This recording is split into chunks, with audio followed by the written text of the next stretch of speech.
ఎన్టీఆర్ నుంచి నిఖిల్ సిద్ధార్థ్ వరకు పాలిటిక్స్ లో మన టాలీవుడ్ స్టార్స్ హిట్ కొట్టింది కొందరే. సినీ ఇండస్ట్రీలోకి పాలిటిక్స్ కు మధ్య అవినాభావ సంబంధం ఉంటుంది. సినిమాల్లో తమ నటనతో ప్రేక్షకులను అలరించిన ఎందరో సినీ తారలు ప్రజలకు సేవ చేయాలనే ఉద్దేశంతో రాజకీయాల్లోకి అడుగుపెట్టారు. వెండి తెరను ఏలిన అనేక మంది సినీ ప్రముఖులు రాజకీయాల్లోనూ తమదైన ముద్ర వేశారు. కొందరు సొంతంగా పొలిటికల్ పార్టీని స్థాపించి ప్రజా సేవ చేస్తే, మరికొందరు మాత్రం జనాదరణ ఇతర పార్టీలలో జాయిన్ అయ్యి రాజకీయాలు చేశారు. ఇప్పుడు లేటెస్ట్ గా యువ హీరో సిద్ధార్థ్ రాజకీయాల్లో ప్రవేశించిన నేపథ్యంలో తెలుగు చిత్ర పరిశ్రమ నుంచి పాలిటిక్స్ లోకి వచ్చిన యాక్టర్స్ ఎందరో ఇప్పుడు చూద్దాం. ఎన్టీఆర్ విశ్వవిఖ్యాత నట సార్వభౌమ నందమూరి రామారావు తెలుగుదేశం పార్టీని స్థాపించి ఉమ్మడి ఆంధ్రప్రదేశ్ లో 3 పర్యాయాలు ముఖ్యమంత్రిగా పనిచేశారు.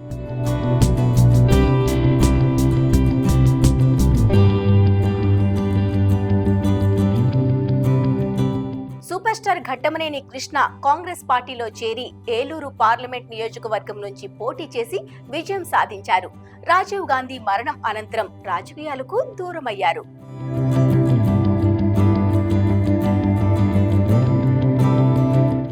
Krishnamraju rebel star Krishnamraju Bharatiya Janata party తరపున కాకినాడ నియోజకవర్గం నుంచి గెలిచి లోక్ సభలో అడుగుపెట్టారు. అలానే వాజ్పేయి నేతృత్వంలోని ఎన్డీఏ ప్రభుత్వంలో కేంద్ర మంత్రిగా సేవలందించారు. సీనియర్ నటుడు జగ్గయ్య లోక్ సభకు ఎన్నికైన తొలి భారతీయ సినీ నటుడిగా నిలిచారు. 1967లో ఆయన ఒంగోలు నియోజకవర్గం నుంచి కాంగ్రెస్ పార్టీ తరపున భారీ మెజారిటీతో గెలుపొందారు. ఆ తర్వాత జనాలకు ఆశించిన స్థాయిలో దగ్గర కాలేకపోయారు. జమున జయప్రద 1989లో కాంగ్రెస్ పార్టీ నుంచి రాజమండ్రి ఎంపీగా గెలిచిన సీనియర్ నటి జమున ఆ తర్వాత ప్రత్యక్ష రాజకీయాల నుంచి తప్పుకున్నారు. కొన్నేళ్ల తర్వాత భారతీయ జనతా పార్టీ తరపున ప్రచారం చేశారు.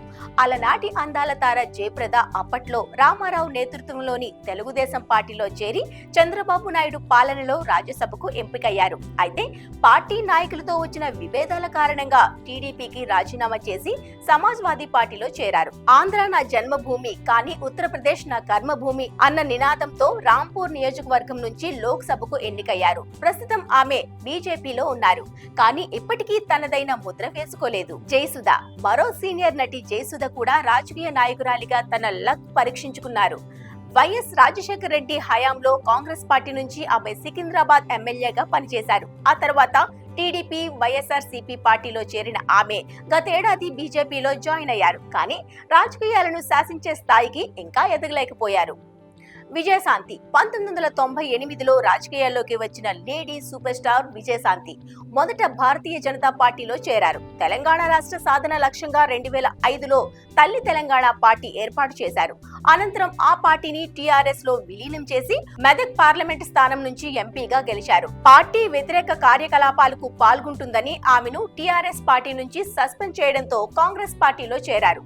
ఆ తర్వాత భారతీయ జనతా పార్టీలో జాయిన్ అయ్యారు. గతేడాది బీజేపీకి రాజీనామా చేసి కాంగ్రెస్ పార్టీలో చేరారు.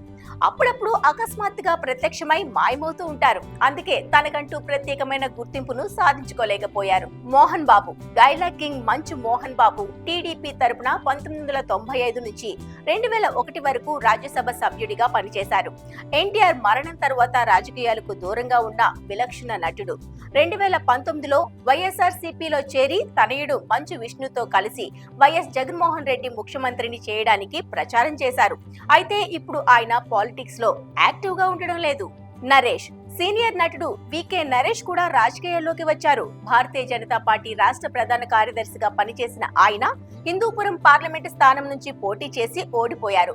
ప్రస్తుతం రాజకీయాలకు దూరంగా ఉంటున్నారు. సీనియర్ నటుడు కోటా శ్రీనివాసరావు 1999లో బీజేపీ తరపున విజయవాడ ఈస్ట్ నుంచి ఎమ్మెల్యేగా పనిచేశారు. వయస్సు మీద పడడంతో ఆయన రాజకీయాలకు దూరంగా ఉంటున్నారు. వేగంగా వచ్చి వెనక్కి తగ్గిన NTR Balayya okay. Young tiger NTR తన తాత స్థాపించిన టీడీపీ కోసం 2009లో ప్రచారం చేశారు. ఆ తర్వాత మళ్లీ రాజకీయాల వైపుకు తొంగి చూడలేదు. నటసింహం నందమూరి బాలకృష్ణ హిందూపూర్ నియోజకవర్గం నుంచి 2 సార్లు శాసనసభకు ఎన్నికయ్యారు. ఒడిదుడుకులు ఉన్న టీడీపీ కోసం బాలయ్య భవిష్యత్తులో చాలా చేయాల్సి ఉంది. చిరంజీవి మెగాస్టార్ చిరంజీవి ప్రజారాజ్యం పార్టీని స్థాపించి 2009 ఆంధ్రప్రదేశ్ సార్వత్రిక ఎన్నికల్లో 295 స్థానాలకు గాను 18 స్థానాలను గెలుచుకున్నారు.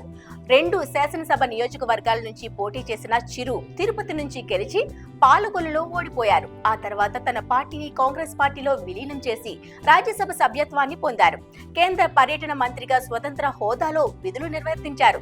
చిరంజీవి రాజకీయాల్లో పూర్తిగా ఫెయిల్ అయిపోయారు. పవన్ కళ్యాణ్ చిరంజీవి తమ్ముడు పవన్ కళ్యాణ్ ప్రజారాజ్యం పార్టీలోని యువరాజ్యం విభాగానికి అధ్యక్షుడిగా కళ్యాణ్ తన రాజకీయ జీవితాన్ని ప్రారంభించారు. పార్టీని విలీనం చేయాలనే తన సోదరుడి నిర్ణయంతో విభేదించి 2014లో జనసేన అనే కొత్త రాజకీయ పార్టీని ఏర్పాటు చేశారు.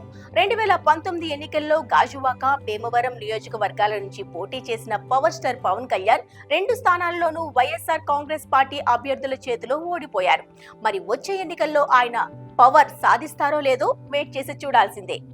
బాబు మోహన్ సీనియర్ నటుడు బాబు మోహన్ తెలుగుదేశం పార్టీ తరపున 1999లో ఆందోళన నుంచి ఎమ్మెల్యేగా గెలిచి మంత్రిగా పనిచేశారు. 2004-2014లో టీఆర్ఎస్ అభ్యర్థిగా విజయం సాధించారు. 2018లో బీఆర్ఎస్ నుంచి టికెట్ రాకపోవడంతో బీజేపీలో చేరి ఓడిపోయారు. ఇటీవలే కేఏ పాల్ ప్రజాశాంతి పార్టీలో చేరిన బాబు మోహన్ ఇప్పుడు మళ్లీ బీఆర్ఎస్ లోకి వెళ్లారని టాక్ నడుస్తోంది. అందుకే ఆయనపై జంపింగ్ స్టార్ అనే ముద్ర పడింది. ప్రస్తుతం సినిమాలో వదిలేసి ఆయన రాజకీయాల్లో బిజీగా ఉంటున్నారు. నిలకడగా ఉంటే మళ్లీ ప్రజాదరణ పొందే అవకాశం ఉంది. నాగబాబు మెగా బ్రదర్ నాగబాబు అటు అన్న స్థాపించిన ప్రజారాజ్యం పార్టీలో ఇటు తమ్ముడు పెట్టిన జనసేన పార్టీలోనూ కీలకంగా వ్యవహరించారు. 2019 సార్వత్రిక ఎన్నికల్లో నరసాపురం నియోజకవర్గం నుంచి ఎంపీగా పోటీ చేసి ఓడిపోయారు. మరికొన్ని రోజుల్లో జరగబోయే ఎలక్షన్స్ లోనూ పోటీ చేయాలని భావించారు. కానీ పొత్తులో భాగంగా ఆయనకు సీటు దక్కలేదు. అలీ కమెడియన్ అలీ 1999లో తెలుగుదేశం పార్టీ తరపున ప్రచారం చేశారు. 2019లో వైఎస్ఆర్ కాంగ్రెస్ పార్టీలో చేరారు. తన మిత్రుడు పవన్ కళ్యాణ్ స్థాపించిన జనసేన పార్టీలో జాయిన్ అవుతారని అందరూ అనుకోగా ఊహించిన విధంగా జగన్మోహన్ రెడ్డికి మద్దతు తెలిపారు. ప్రస్తుతం ఆయన ఆంధ్రప్రదేశ్ ప్రభుత్వానికి ఎలక్ట్రానిక్ మీడియా సలహాదారిగా పనిచేస్తున్నారు. మాధవీలత తనీష్ నచ్చావులే, స్నేహితుడు వంటి చిత్రాల్లో నటించిన తెలుగు నటి మాధవీలత కూడా రాజకీయాల్లోకి వచ్చారు. బీజేపీ పార్టీలో చేరి 2019 ఎన్నికల్లో గుంటూరు నార్త్ స్థానం నుంచి పోటీ చేసి ఓడిపోయారు.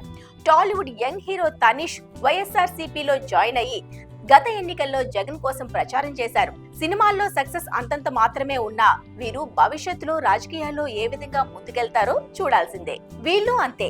నటి హేమ 2014 ఆంధ్రప్రదేశ్ అసెంబ్లీ ఎన్నికల్లో మండపేట అసెంబ్లీ నియోజకవర్గం నుంచి పోటీ చేసి ఓటమి పాలయ్యారు. 2019లో వైఎస్ఆర్ కాంగ్రెస్ పార్టీలో చేరి 2021లో భారతీయ జనతా పార్టీలోకి వచ్చారు. యాంకర్ శ్యామల దంపతులు కూడా వైఎస్ఆర్ సిపిలో ఉన్నారు. ఆనంద్ హీరో రాజా గత ఎన్నికల్లో జగన్ కోసం ప్రచారం చేశారు. ఇప్పుడు షర్మిల కోసం ఏపీ కాంగ్రెస్ పార్టీ కోసం పనిచేస్తున్నారు. ఇప్పుడు లేటెస్ట్ గా యువ హీరో నిఖిల్, సిద్ధార్థ్ కూడా రాజకీయాల్లోకి వచ్చారు. లోకేష్ సమక్షంలో పార్టీ కంగువ కప్పుకొని తెలుగుదేశంలో అఫీషియల్ గా జాయిన్ అయ్యారు.